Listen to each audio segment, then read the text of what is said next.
Montana Territory, 1882. The prairie stretched endlessly beneath a vast blue sky, the tall grass swaying like golden waves under the summer breeze. In this harsh, beautiful land, Jack Fairchild had learned one truth: a cowboy rides alone. The frontier was no place for tender feelings. Only strength, grit, and solitude kept a man breathing. At 26, Jack had already lived several lifetimes' worth of hardship. His lean, muscular frame bore the evidence of years breaking horses and driving cattle across unforgiving terrain. Despite the calluses on his hands and the wariness in his deep blue eyes, there remained something undeniably youthful in his handsome face. A hint of the boy he'd been before the frontier had taught him its cruel lessons. "Another day, another dollar," he muttered to his horse, a dappled gray stallion named Thunder, as they crested the hill overlooking Whispering Pines. The small settlement had sprung up like a determined wildflower in the wilderness, a collection of wooden structures clustered around a dusty main street. Jack rarely came to town except for supplies and the occasional whiskey to dull the ache of loneliness that he refused to acknowledge. The ranch he worked as foreman kept him busy enough, and busy was how he preferred it. Attachments were dangerous out here. They made you vulnerable, weak. And weakness got you killed. Mr. Sullivan needs those supplies by sundown, Jack reminded himself as he urged Thunder down the slope. The old rancher had taken a chance on him 3 years ago when no one else would, and Jack repaid that debt with unwavering loyalty. The ranch was the closest thing to home he'd known since losing his family to fever when he was 17. As Thunder's hooves clattered onto the wooden boardwalk that lined the main street, Jack caught sight of an unfamiliar figure emerging from the general store. A young woman with honey-blonde hair piled neatly beneath a modest bonnet, wearing a blue calico dress that complemented her slender figure. She carried a stack of books, struggling slightly with their weight. Something about her posture, chin high, shoulders squared despite her burden, caught his attention. She wasn't frontier-born. That much was clear from her delicate hands and unmarred complexion. Yet there was determination in her stride, a sense of purpose that seemed at odds with her apparent refinement. Jack tipped his hat as she passed, a courtesy his mother had drilled into him long ago. The woman smiled briefly, her green eyes meeting his for a fleeting moment before she continued on her way. That simple exchange shouldn't have quickened his pulse, but Jack found himself watching her progress down the street until she disappeared into the newly constructed schoolhouse. The schoolteacher. He'd heard talk that one was coming from back east. Another tenderfoot who'd likely return home once winter hit or the first Indian scare rattled the town. The frontier had a way of separating the dreamers from the survivors. Jack dismounted outside the general store, tethering Thunder to the hitching post. "Stay put," he murmured, patting the horse's flank before striding inside. He had supplies to gather and a long ride back to the Sullivan Ranch. No time for distractions, especially ones with pretty green eyes. Madeline Abbott, 22 years old and newly arrived from Boston, carefully arranged the books on the single shelf in the modest schoolhouse. Her blonde hair, usually so cooperative, had begun to escape its pins in the dry prairie air, and she tucked a wayward strand behind her ear with a sigh. "This is your opportunity for a fresh start," she reminded herself. "Your chance to make a difference." The schoolhouse, little more than a cabin with rows of rough-hewn benches, seemed impossibly small after the grand institutions of Boston. But it was hers. Her classroom. Her pupils. Her future. She'd come to Whispering Pines despite her family's objections, driven by idealism and a desperate need to escape the suffocating expectations that had threatened to define her life back east. Here, amid the vast openness of the frontier, she hoped to find the freedom she craved, even as she brought education to children who might otherwise grow up without it. The young cowboy she'd passed outside the general store flashed in her mind. There had been something in his eyes, a guarded wariness that contrasted with his polite gesture. Unlike the other men she'd encountered since arriving in Whispering Pines, he hadn't looked at her with either dismissal or improper interest. Instead, there had been a flash of recognition, as if he too knew what it meant to carry private burdens. Madeline shook her head, dismissing the thought. She hadn't come west to lose herself in romantic notions about brooding cowboys. She had a school to establish and children to teach. Her first class would begin tomorrow, and she was determined to make a good impression on both her pupils and the hard-working families who had reluctantly agreed to send their children to school instead of keeping them home to work. As she finished arranging her meager supplies, the door creaked open behind her. Madeline turned, expecting to see Mrs. Thornton, the mayor's wife who had been helping her settle in. Instead, she found herself face to face with the cowboy from the street. He stood awkwardly in the doorway, hat in hand, revealing thick brown hair that curled slightly at his temples. Up close, she could see the fine lines around his eyes, marks of a life spent squinting against the sun rather than age, for he couldn't have been much older than she was. "Pardon the intrusion, ma'am," he said, his voice deeper than she'd expected. "Mayor Thornton asked me to drop these off." He held out a small crate. "Slate boards for your students. He said you were expecting them." "Oh, yes, thank you." Madeline crossed the room to take the crate, momentarily flustered by his proximity. "That's very kind of you, Mr. Fairchild. Jack Fairchild." He relinquished the crate without their hands touching, a deliberate caution that didn't escape her notice. "I work at the Sullivan Ranch, just passing through town for supplies. I'm Madeline Abbott, the new teacher." She set the crate on her desk. "I appreciate your help, Mr. Fairchild." He nodded, already backing toward the door. "Good luck with your school, Miss Abbott. The children around here could use some learning." There was something in his tone that caught her attention, not condescension, but a hint of wistfulness. "Did you attend school as a child, Mr. Fairchild?" The question seemed to surprise him. "For a few years. Before." He trailed off, then shrugged. Before life had other plans. Before she could respond, he settled his hat back on his head. "Good day, Miss Abbott." The door closed behind him, leaving Madeline with an unexpected sense of curiosity. There was a story there, in his hesitation, in the careful distance he maintained. Despite her resolution to focus solely on her teaching, she found herself wondering what circumstances had shaped the guarded cowboy with the gentle manners. Outside, Jack mounted Thunder with practiced ease, pushing away the unexpected encounter with the schoolteacher. Miss Abbott represented everything he'd left behind: civilization, education, refinement. Things that had no place in his life now. "Let's go home, boy," he murmured to his horse, turning away from the schoolhouse.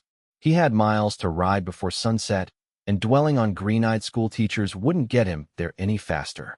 Yet as Thunder carried him out of town, Jack found himself glancing back at the small schoolhouse, a strange reluctance tugging at him. It had been a long time since anyone had looked at him with genuine interest rather than judgment or fear. He squared his shoulders and faced forward.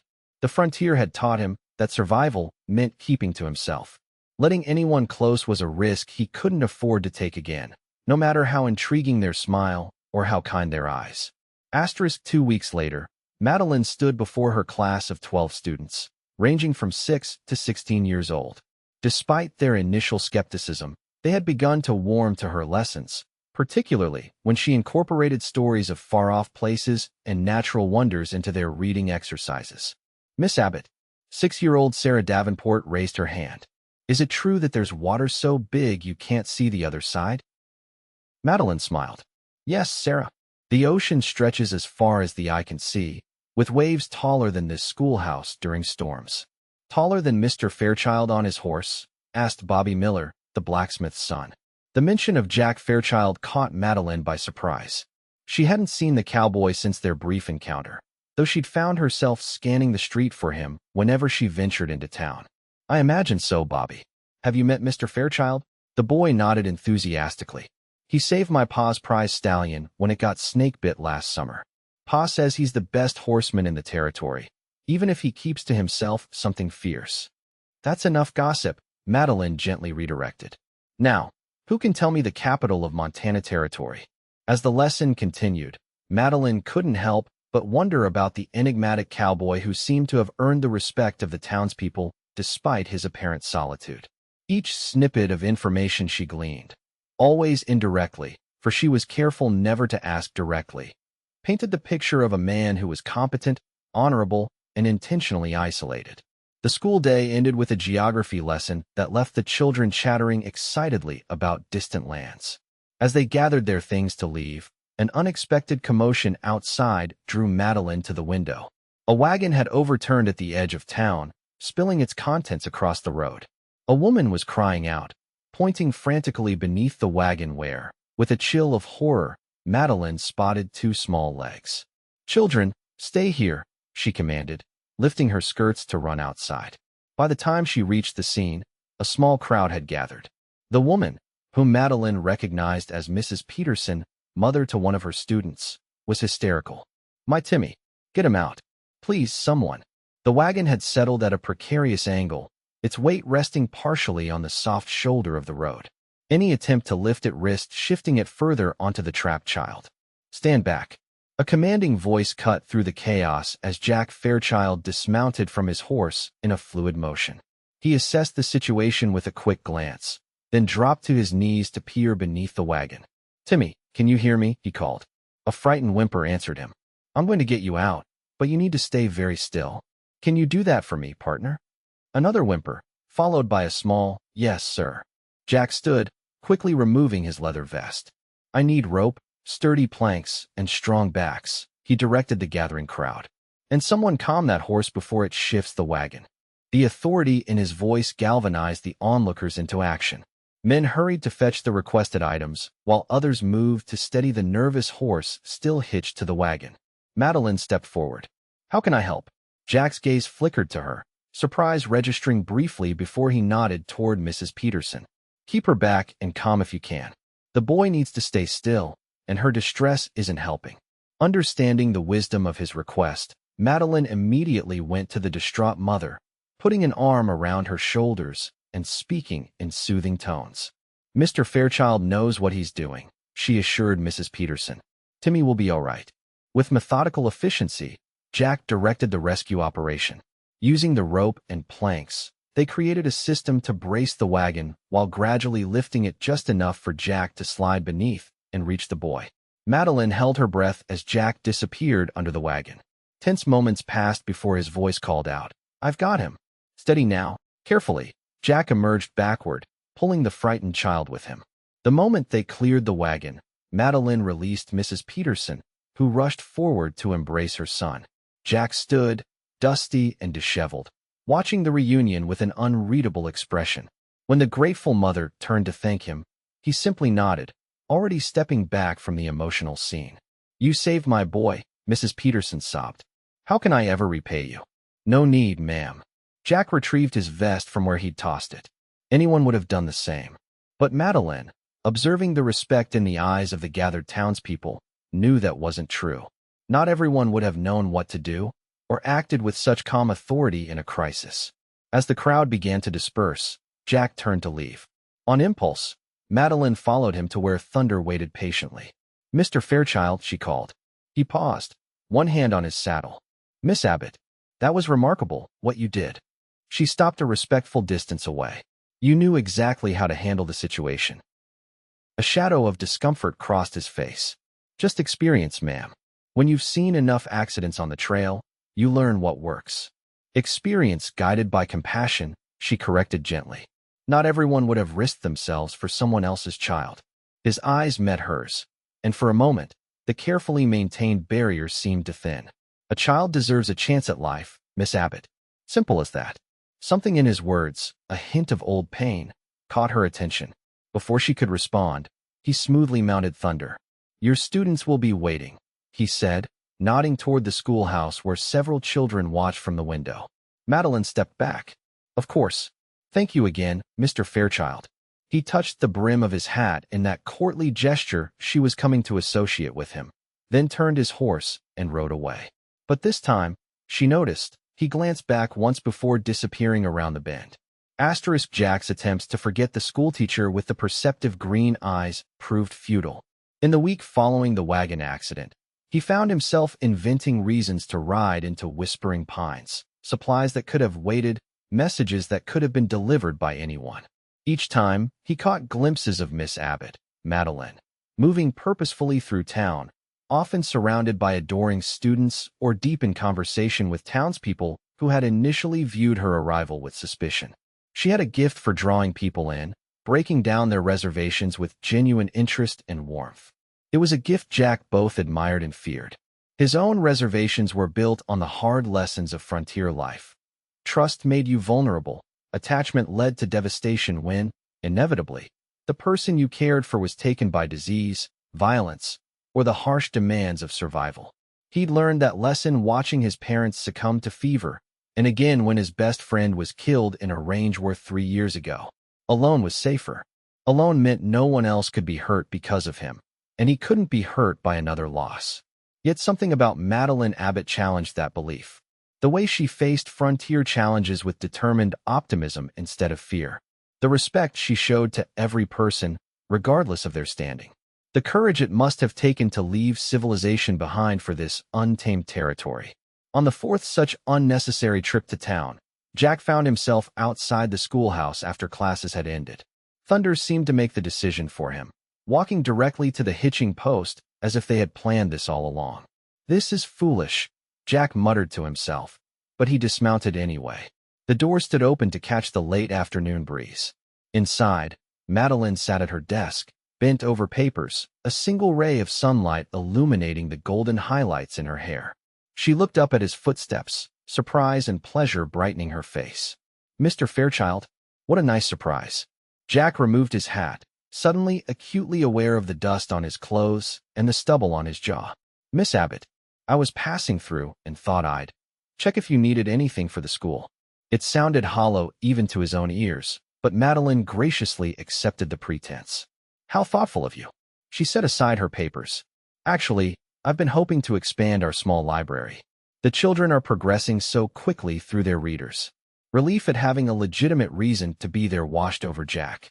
"I'm writing to Helena next week for Mr. Sullivan. I could look for books while I'm there." "That would be wonderful." Her enthusiasm was genuine. "I have a small fund for school supplies. Perhaps I could write a list of titles that would be most useful." "I'd be happy to help." Jack shifted his weight, searching for a way to prolong the conversation. "How are your students doing? I hear young Timmy Peterson is back in class." "He is, thanks to you." Madeline's expression softened. "He tells everyone how the brave Cowboy saved him from certain death. You've become something of a hero to my students." Jack felt heat rise to his face. "The boy exaggerates. I just happened to be there at the right time. Don't dismiss it so easily." She stood, moving around the desk to stand closer to him. "What you did was extraordinary, Mr. Fairchild." "Jack," he found himself saying. "My name is Jack." A smile curved her lips. "Jack, then. And you may call me Madeline, at least when we're not in the company of impressionable students." The simple exchange of names felt strangely intimate, a small barrier removed between them. Jack was simultaneously drawn to the connection and alarmed by it. "I should go," he said reluctantly. "Mr. Sullivan is expecting me back before dark." Madeline nodded, moving to a shelf where she retrieved a small notebook and pencil. "Let me write that list for you." "Just a moment." As she concentrated on her task, Jack allowed himself to study her more openly. The graceful curve of her neck, the determined set of her mouth, the gentle strength evident in her posture. She was beautiful, yes, but it was her character that drew him. The courage and compassion he glimpsed beneath her refined exterior. "Here," she said, tearing the page from her notebook and holding it out to him. "Just a few titles to start with. Whatever you can find would be appreciated." Their fingers brushed as he took the paper, a fleeting contact that nevertheless sent an unexpected jolt through him. From her slight intake of breath, he wondered if she had felt it too. "I'll do my best," he promised, carefully folding the paper and tucking it into his shirt pocket. "I know you will." Her confidence in him, unfounded as it might be, warmed something long cold within his chest. As Jack rode back to the Sullivan Ranch that evening, the folded paper seemed to burn against his heart, a tangible connection to Madeline, a reason to return.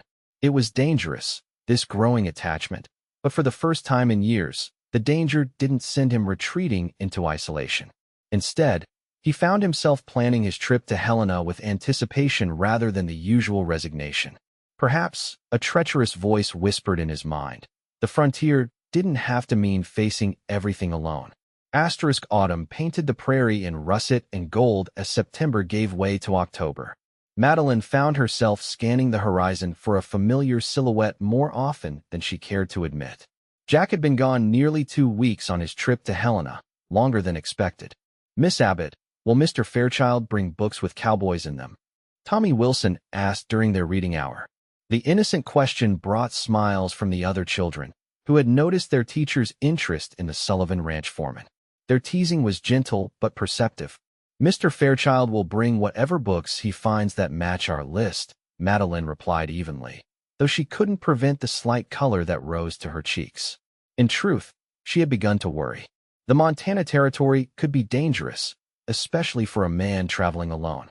Outlaws, wild animals, sudden storms. Any number of threats might delay a journey or worse. She had tried to dismiss her concern as mere friendly interest, but in honest moments, Madeline admitted to herself that Jack Fairchild had come to occupy a significant place in her thoughts. There was something about him, his quiet strength, the flashes of gentleness beneath his reserved exterior, the intelligence that showed in his careful speech despite his limited formal education. He was unlike any man she had known in Boston. The carefully groomed suitors her parents had approved had never faced true hardship or displayed the kind of raw courage Jack showed so casually. They had been boys playing at being men, while Jack was unmistakably a man shaped by real challenges. As class ended for the day, Madeline lingered at the schoolhouse, organizing books and preparing lessons for the following week. The sound of hoofbeats outside drew her attention, and her heart quickened foolishly. When the door opened to reveal Jack, dust-covered and weary but whole, the relief that flooded through her was too powerful to disguise.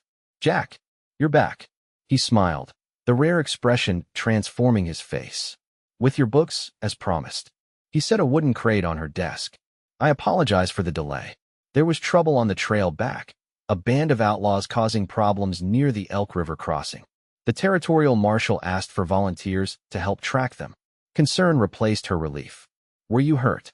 "Not a scratch," he assured her, though she noticed he moved with a slight stiffness that suggested he might not be entirely truthful. "We caught the worst of them." The others scattered. Madeline approached the crate, but her focus remained on Jack.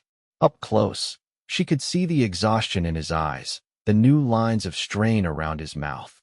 "You must be exhausted." He shrugged. "Nothing a good night's sleep won't fix."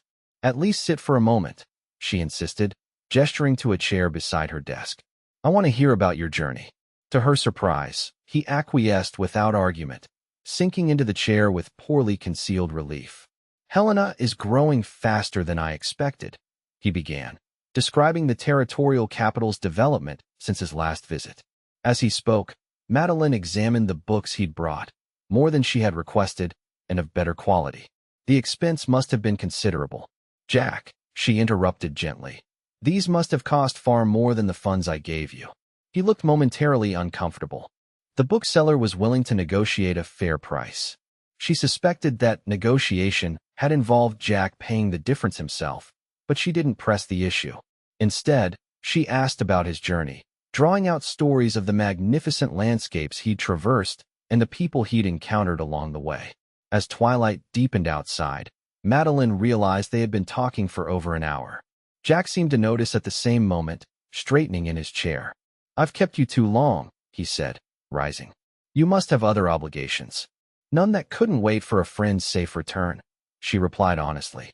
The word friend hung between them, both an acknowledgement of their growing connection and a careful boundary that neither seemed ready to cross. "I should get back to the ranch," Jack said, though he made no move toward the door. "Mr. Sullivan will be wanting a full report." Madeline nodded, suddenly aware of how isolated they were in the empty schoolhouse. Propriety demanded she not remain alone with a man after dark, regardless of her trust in his character. Yet she was reluctant to end their conversation. "Perhaps," she hesitated, then continued with uncharacteristic boldness. "Perhaps you might escort me to church on Sunday? I could thank you properly for the books then."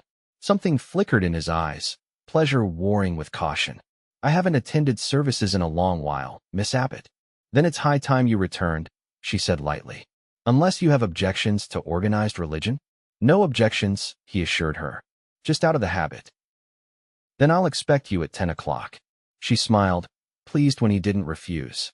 Their parting was cordial, proper, yet charged with unspoken possibilities. As Jack mounted Thunder and rode away, Madeline watched until darkness swallowed his figure. Something was changing between them, a tentative bridge forming over the chasm of their different backgrounds and experiences. Whether that bridge would bear weight remained to be seen, But for the first time since arriving in Whispering Pines, Madeline felt truly hopeful about her future on the frontier. Asterisk church on Sunday became a ritual. Jack would arrive at Madeline's small rented room precisely at 10, and they would walk together to the simple white church at the edge of town. After services, they often shared the midday meal with other townspeople, gradually becoming accepted as a pair despite the initial raised eyebrows at the unlikely friendship between the refined schoolteacher and the taciturn cowboy. October melted into November, bringing the first biting winds of approaching winter. Jack found himself counting the days between his visits to town, arranging his duties at the ranch to ensure he could be free on Sundays and occasional weekday evenings. Mr. Sullivan, a shrewd man who rarely missed anything that happened on his property, had taken to giving Jack knowing looks whenever he rode out dressed in his best shirt.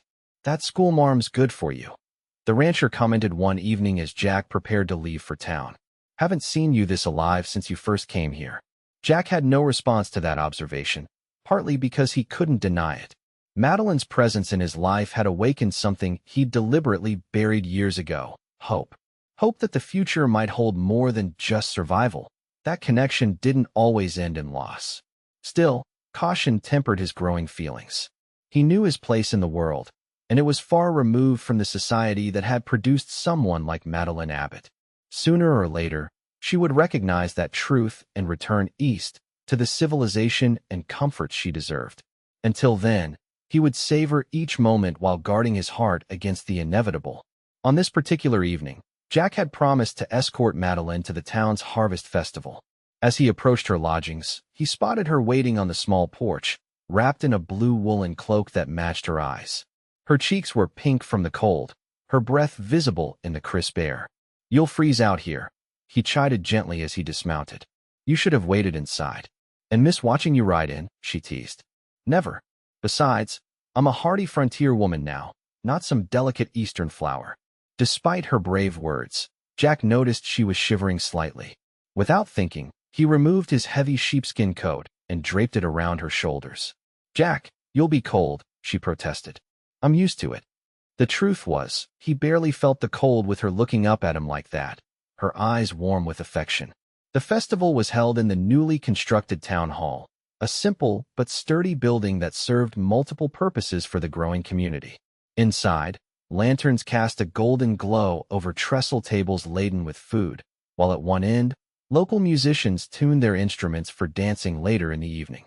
Madeline exclaimed with delight at the decorations: dried corn husks, autumn leaves, and pumpkins arranged artfully around the room. Her students rushed to greet her, proudly showing off their contributions to the festivities. Throughout the evening, Jack watched her interact with the townspeople, marveling at how completely she had integrated herself into the community in just a few months. She remembered everyone's names, inquired after family members, and showed genuine interest in their lives.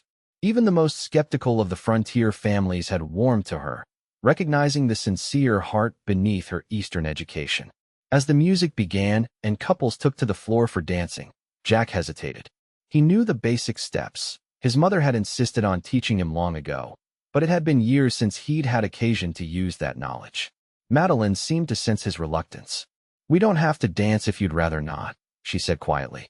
"It's not that I don't want to," he admitted. "Just out of practice." Her smile was understanding. "Then it's fortunate I'm a teacher, isn't it?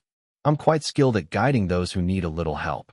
The gentle teasing broke through his reserve, and Jack found himself offering his hand. "In that case, Miss Abbott, would you do me the honor?" The moment his hand settled at her waist, Jack knew he was in trouble. The simple waltz brought them closer than propriety usually allowed, her skirts brushing against his legs, her hand warm in his. He concentrated on the steps, determined not to embarrass her with his clumsiness. "You dance very well for someone out of practice," Madeline observed as they moved around the floor. "I had a good teacher in my mother," he replied, the memory bittersweet rather than painful for the first time in years. "She insisted I learn, said a gentleman should know how to dance properly." She was right. Madeline's eyes held his.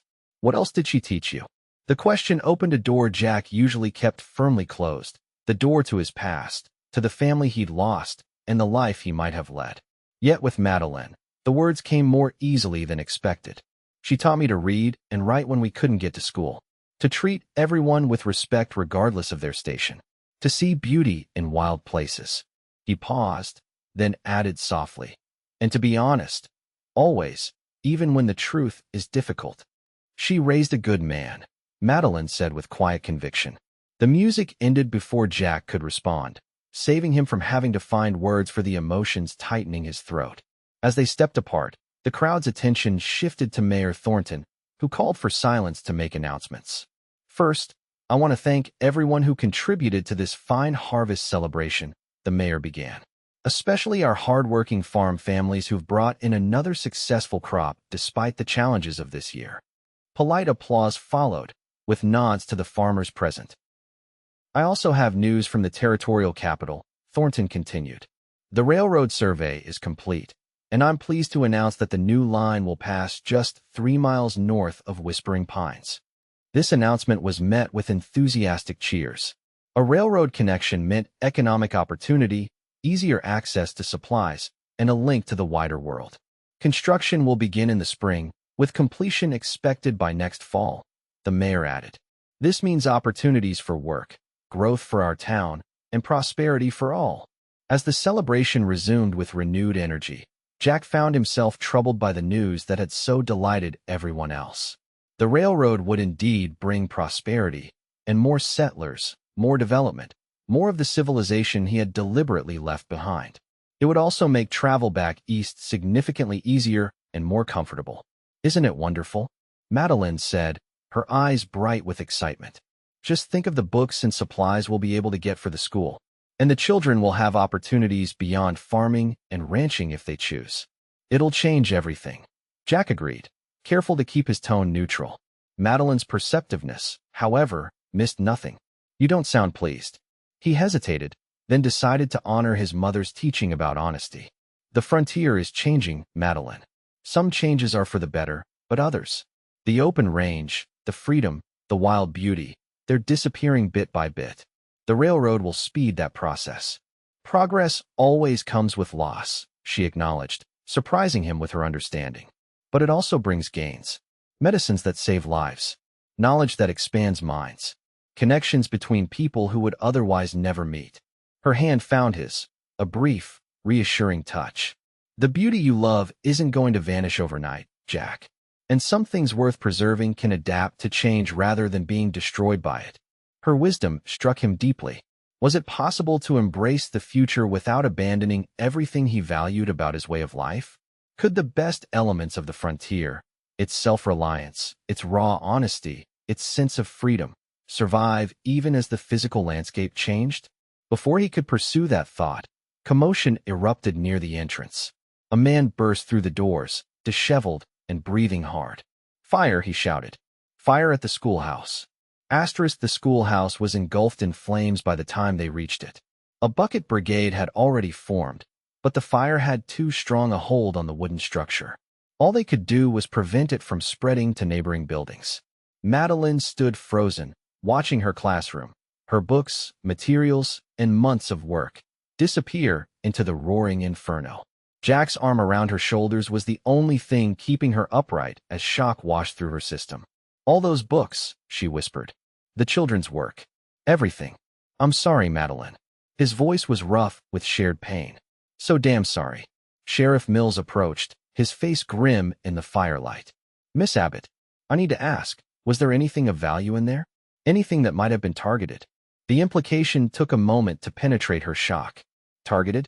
You think this was deliberate? The sheriff exchanged a look with Jack. Fire started outside, not from a stove or lamp inside, and it began at both the front and back doors simultaneously. That's no accident. Jack's arm tightened around her. Who would do such a thing, he demanded. That's what I aim to find out. Sheriff Mills removed his hat briefly, running a hand through graying hair. Miss Abbott, have you had any conflicts? Anyone expressed displeasure with your teaching or your presence here? Madeline shook her head numbly, then hesitated. There was an incident last week. A parent, Mr. Jensen, was upset about a history lesson. He said I was teaching Eastern propaganda about the Civil War. Jensen's all talk, the sheriff said dismissively. Besides, his boy loves your class. Wouldn't burn down his own kid's school. What about those drifters who passed through yesterday? Jack suggested. The ones camped by Elk Creek. Already thought of that. Sent Deputy Walker to check on them. The sheriff sighed heavily. Could be random mischief. Territory has its share of troublemakers. As they spoke, the roof of the schoolhouse collapsed with a deafening crash, sending sparks spiraling into the night sky. The sight broke something inside Madeline, and she turned away, unable to watch any longer. Jack immediately guided her from the scene. "Let me take you home," he said gently. "There's nothing more to be done tonight." She allowed him to lead her away, grateful for his steadying presence. The walk to her lodgings passed in a blur, shock giving way to a bone-deep weariness that made each step an effort. At her door, Jack hesitated. "I don't like leaving you alone tonight." "I'll be fine," she assured him, though the tremor in her voice betrayed her. "Mrs. Hollister is just downstairs. I'll check on you first thing tomorrow," he promised. His hand rose as if to touch her face, then dropped back to his side. "Try to rest, Madeline." She nodded, summoning a weak smile before disappearing inside. Alone in her small room, Madeline finally allowed the tears to come, not just for the lost books and materials, but for the setback to everything she had worked to build. The school had been her purpose, her anchor in this new life. Without it, what reason did she have to stay?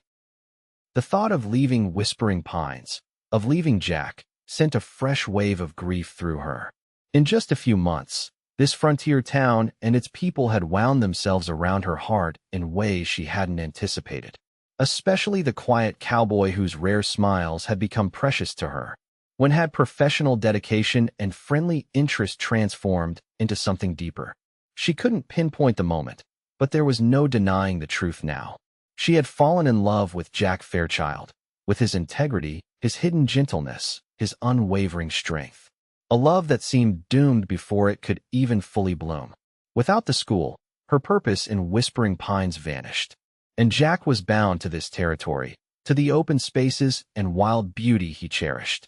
Sleep eluded her as she wrestled with these thoughts, watching the night slowly give way to the gray light of dawn. With the new day came resolve. She would not be defeated so easily. The building might be gone, but the school itself, the children, the learning, the community, could continue. By the time Jack arrived as promised, Madeline had washed her face, pinned her hair neatly, and donned her most practical dress. The redness around her eyes was the only evidence of her night of grief. "You look determined," he observed, studying her carefully. "I am." She gestured for him to enter. "I've been thinking all night. The schoolhouse is gone, but that doesn't mean education must stop. We can use the town hall temporarily, perhaps even the church during the week." Jack's expression softened with something like pride. "No thought of giving up then?" "Not for a moment," she declared, then faltered slightly. "Though I confess, there was a dark hour when returning east seemed the only sensible option. And now," she met his gaze directly, "now I remember why I came here in the first place. These children deserve an education, regardless of difficulties. The frontier needs schools, needs books and ideas, just as much as it needs strong hands and brave hearts." Relief washed visibly across his features. "The town will rally behind you. I'm certain of it." "I hope so," she said. "I'll need to replace everything. Books, slates, maps. It's daunting to think of starting over." "You won't be starting alone." Jack's voice held a quiet intensity that caught her attention. "I'll help however I can. And I suspect others will too." His confidence bolstered her own. "Then let's not waste time. The children need to know their education will continue, even if the setting has changed." Together, they walked to the town center, where many residents had already gathered to discuss the fire and its aftermath. When Madeline announced her intention to continue teaching immediately, using whatever space was available, the response was overwhelmingly supportive. Mayor Thornton offered the town hall without hesitation. "We'll work around your schedule for other meetings," he assured her. "Education comes first." Mrs. Wilson, mother of one of her students, stepped forward. "I have my old school books in the attic. They're outdated, but better than nothing until new ones arrive." Others followed with similar offers, and used journals, pencils, even a slightly battered world map that had hung in the general store's back room. The outpouring of support brought tears to Madeline's eyes, happy ones this time. Throughout the impromptu meeting, Jack remained at her side, a steady presence that gave her strength. When he finally spoke, his words carried the weight of careful consideration. "The Sullivan Ranch has a storage room full of lumber," he said.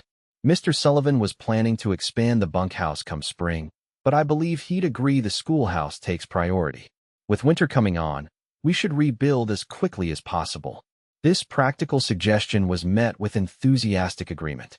Within hours, plans were underway for both temporary continuation of classes and the construction of a new schoolhouse.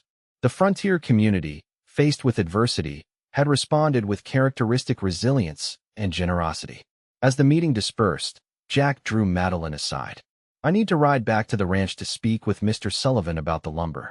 Will you be all right?" "More than all right," she assured him. "I have lessons to plan for tomorrow. The children have already missed enough school." He smiled, the expression lighting his usually serious features. "You're remarkable, Madeline Abbott. Do you know that?" The compliment warmed her from within. "I'm simply doing what needs to be done." "That's precisely what makes you remarkable." His gaze lingered on her face a moment longer than necessary. "I'll return as soon as I can." As Jack rode out of town, Madeline felt a renewed sense of purpose and belonging. The fire had threatened to destroy everything she had built, but instead, it had revealed the strength of the connections she had formed in this community. Whatever the future held, she now knew with certainty that her place was here, in this frontier town with these good people. And perhaps, if she dared to hope, with the quiet cowboy who had become the center of her world. The investigation into the schoolhouse fire yielded unexpected results. 3 days after the blaze, Sheriff Mills arrested 2 young men from a neighboring settlement who had been paid to set the fire. Their confession led to a more disturbing revelation. The man who had hired them was Walter Hammond, a wealthy rancher whose land bordered the Sullivan property. Hammond. Jack frowned when the sheriff informed him. What quarrel could he possibly have with the school? "Not with the school," Sheriff Mills clarified. "With you, Fairchild." The pieces fell into place with sickening clarity. 2 years earlier, Jack had testified against Hammond in a case involving stolen cattle. The evidence had been overwhelming, but Hammond had escaped serious consequences through legal maneuvering and influential connections. He had, however, lost standing in the community and harbored a deep resentment toward Jack. "He knew you were sweet on the schoolteacher," the sheriff explained. "Figured burning down her school might drive her away, hurt you in the process." "Madeline could have been injured if she'd been working late," Jack said, anger rising hot in his chest. "Or children might have been inside if the fire had been set during the day." Hammond didn't care about that. "Man's got no conscience to speak of." The sheriff shook his head in disgust. "He'll face serious charges this time.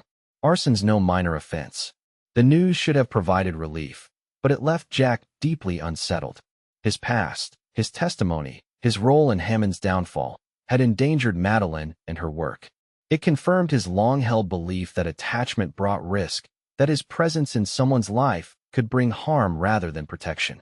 For days, he wrestled with the implications. The new schoolhouse was already taking shape, with volunteers working tirelessly under his direction. Madeline had resumed teaching in the town hall, her enthusiasm undiminished despite the setback.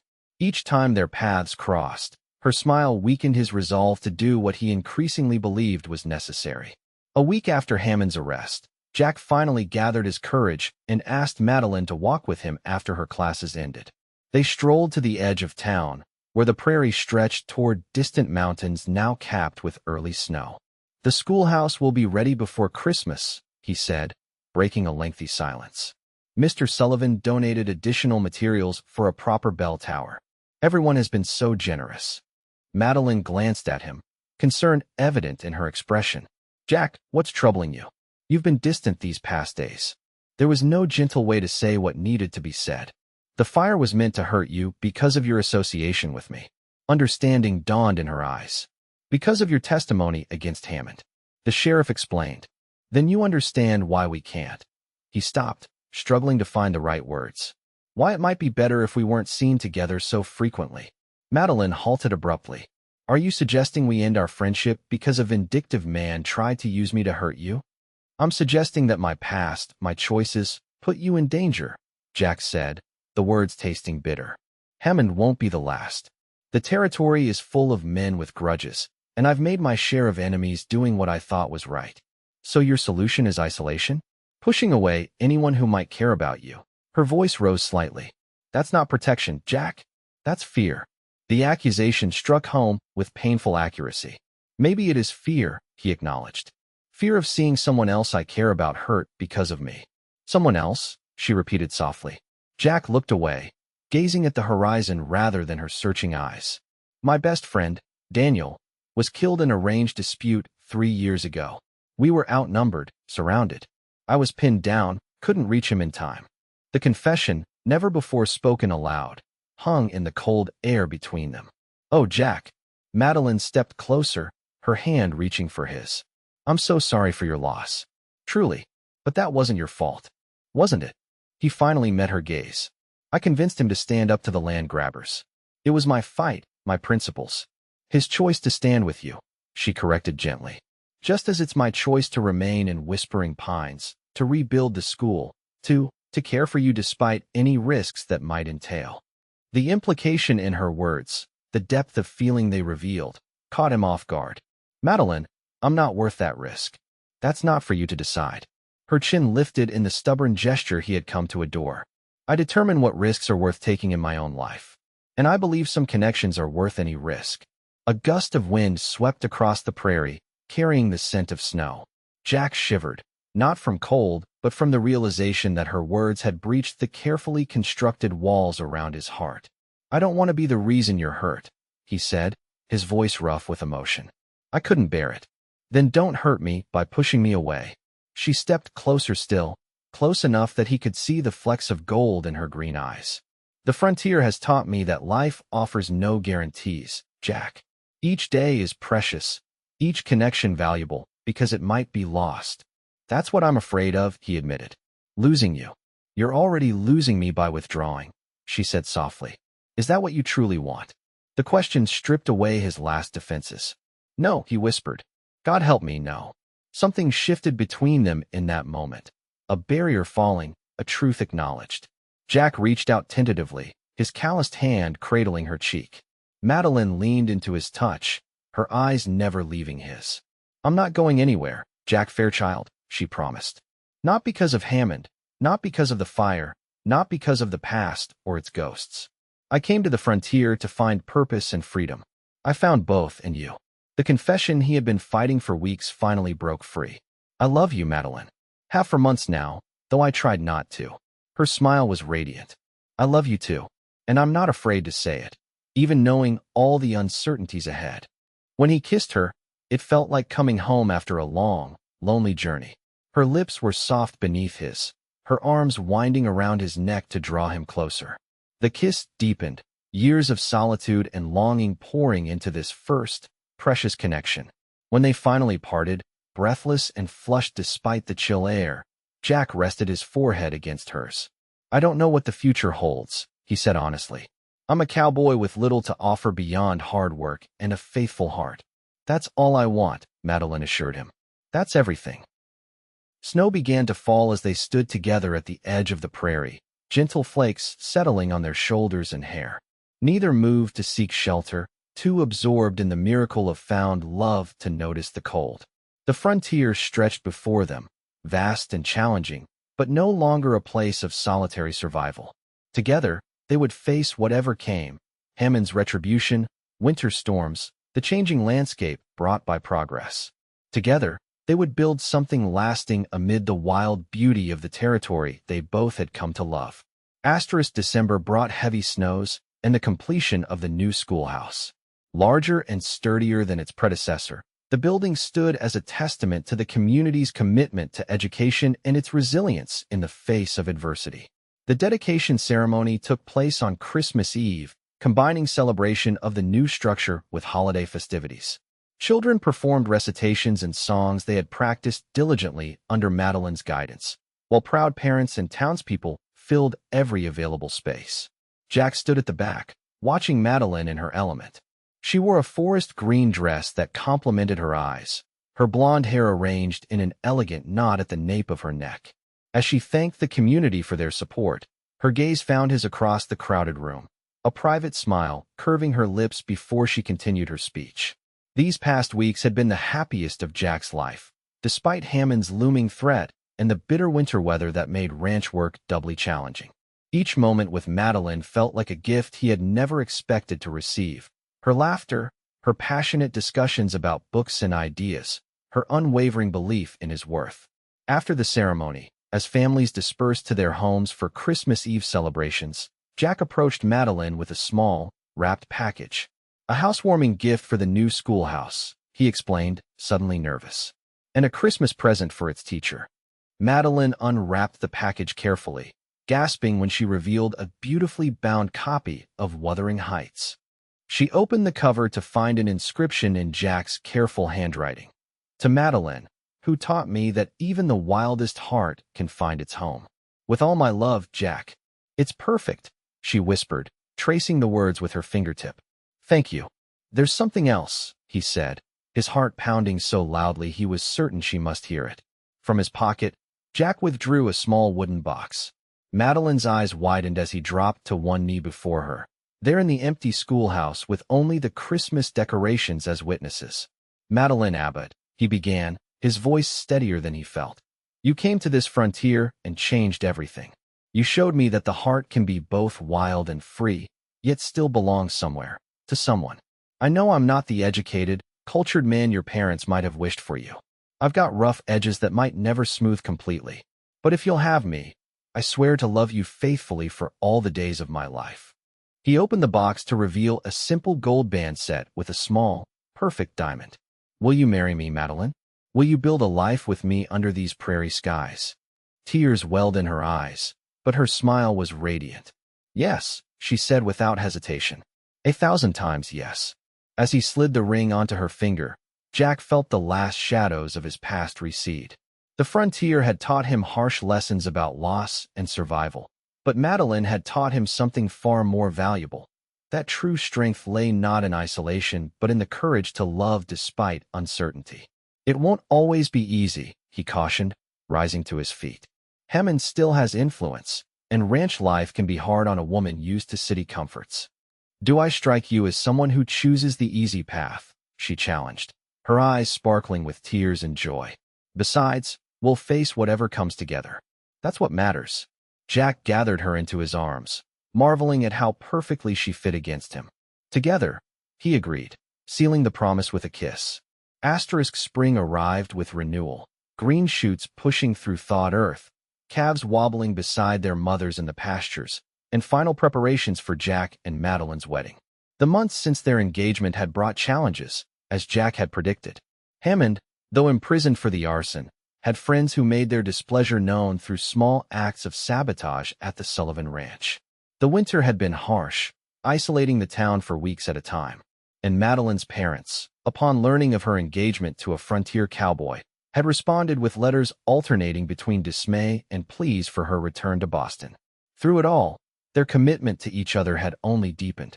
Jack found himself increasingly involved in the school, helping with repairs and occasionally sharing his knowledge of horses and cattle with the older boys.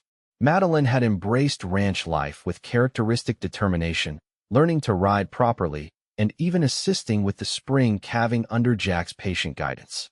They were married on the first Saturday in May, beneath an arch of spring wildflowers outside the schoolhouse. The entire town turned out for the celebration, along with ranchers and cowhands from miles around. Mr. Sullivan, beaming with paternal pride, gave the bride away in the absence of her own father.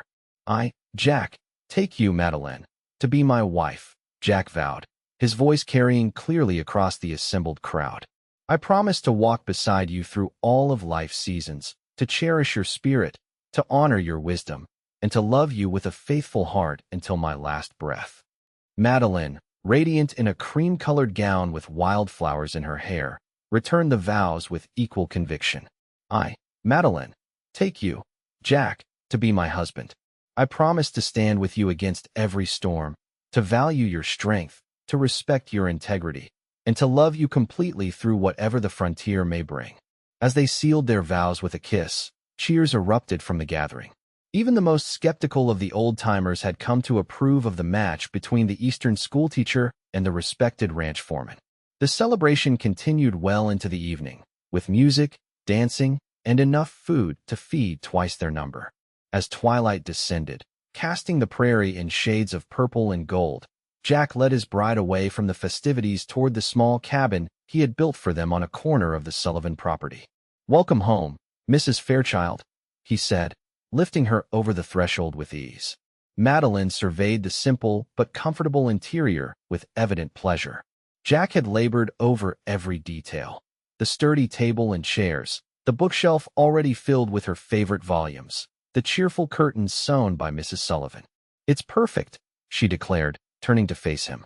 "Everything I could have wished for." "There's more," Jack said, taking her hand.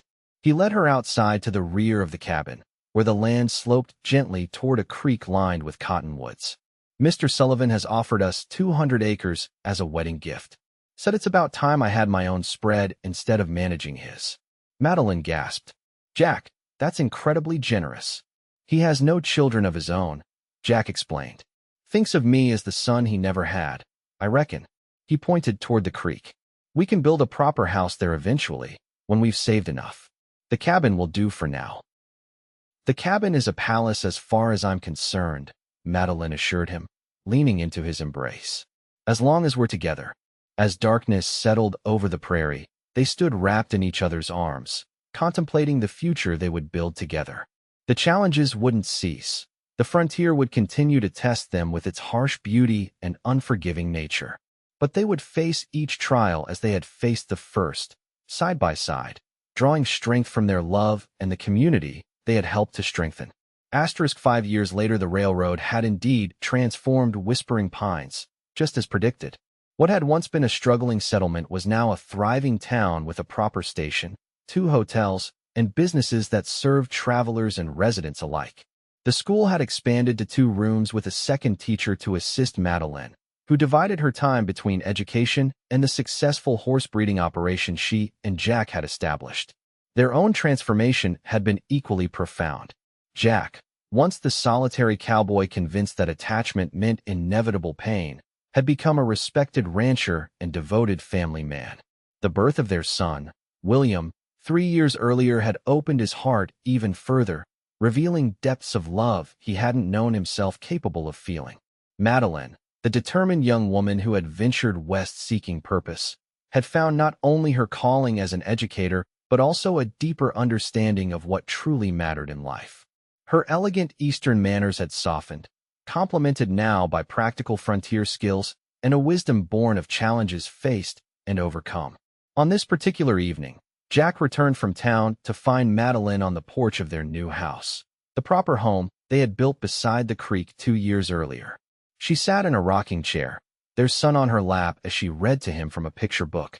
The setting sun bathed them in golden light, creating an image Jack knew he would carry in his heart forever. "Papa." William spotted him first, squirming down from his mother's lap to race across the yard. Jack swooped the boy up, tossing him high before settling him on his shoulders. "Have you been good for your mama today, partner?" "The best," Madeline confirmed, rising to greet him with a kiss. Though he did try to follow the cat into the creek again. "A born adventurer," Jack said proudly, lowering his son to the ground. "Go find Grandpa Sullivan, Will. He brought you something from town." As their son raced toward the older man who had indeed become a grandfather to him in every way that mattered, Jack pulled Madeline into his arms. "I have news," he said, studying her beloved face. "Hammond's being released next month." A shadow crossed her expression. "Will he come back here?" "Unlikely. His ranch was sold years ago to cover his debts. Besides, he'd find no welcome in these parts." Jack brushed a strand of hair from her cheek. "But that's not all. I received a letter from your parents." Surprise registered in her eyes. Madeline's family had maintained a cool distance since her marriage, sending only formal notes at Christmas and for William's birth. "What did they say?" "They're coming west." Jack couldn't suppress a smile at her astonishment. "Your father's health is poor, and the doctor recommended a drier climate. They've decided to spend 6 months here to see if it helps. If it does, they may relocate permanently." Madeline's hand flew to her mouth. "Here? To Whispering Pines?" Jack nodded. "The railroad makes the journey manageable now, even for someone in delicate health. They'll arrive next month." "Oh, Jack." Tears welled in her eyes. "They'll finally meet William. See our home, our life together. See that their daughter made the right choice, coming west to tame a wild cowboy." he added with a tenderness that belied the teasing words. Madeline leaned into him, her head resting against his chest. The best choice I ever made. As they stood together watching their son play with the man who had become family through bonds stronger than blood, Jack reflected on the journey that had brought them to this moment. The frontier had indeed changed, as had they. But the essence of what made this land special remained. Its expansiveness, its challenges, its capacity to forge unlikely connections into enduring bonds. "What are you thinking?" Madeline asked, looking up at him. "That I'm grateful," he said simply, "for every step that led us here, even the painful ones." Her smile held understanding beyond words. "As am I, my love. As am I." The sun slipped below the horizon, painting the prairie in twilight hues. Inside their home, lamps glowed with welcome. Around them, the land they had come to cherish stretched toward distant mountains, vast and beautiful and no longer lonely. Jack Fairchild, who had once believed the frontier was no place for love, gathered his family close and gave silent thanks for the schoolteacher who had proven him wonderfully, magnificently wrong. Under these prairie skies, they had found not just survival, but a life rich with purpose, community, and a love strong enough to weather whatever the future might bring.